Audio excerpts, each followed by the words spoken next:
এবারে নির্বাচন হবে অবাধ ও সুষ্ঠু এবং আগামী রাজনৈতিক কাঠামোতে পরিবর্তন আসবে বলে জানান প্রধান উপদেষ্টার প্রেস সচিব শফিকুল আলম। দু একদিনের মধ্যে উপদেষ্টাদের সম্পদের বিবরণী প্রকাশ করা হবে বলে জানান তিনি। সোমবার রাজধানীর ফরেন সার্ভিস একাডেমিতে সংবাদ সম্মেলনে কথা জানান তিনি। গণভোটে হ্যাঁ ভোট জিতলে দেশের ভবিষ্যৎ বদলে যাবে বলে জানান প্রেস সচিব। এখন পর্যন্ত নির্বাচনকে ঘিরে কোনো উত্তেজনা তৈরি হয়নি বলেও দাবি করেন তিনি।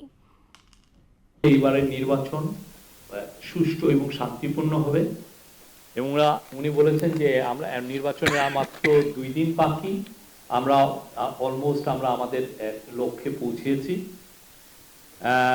উনি বলেছেন নির্বাচন রাজনৈতিক কাঠামোর মধ্যে একটা অভূতপূর্ব চেঞ্জ নিয়ে আসবে, নির্বাচন এবং রেফারেন্ডাম। উনি বলেন যে এইবারের ইলেকশনে টেকনোলজির যথেষ্ট ব্যবহার হচ্ছে, যেটা ইলেকশনটা সবার জন্য আরো ইজিয়ার হচ্ছে।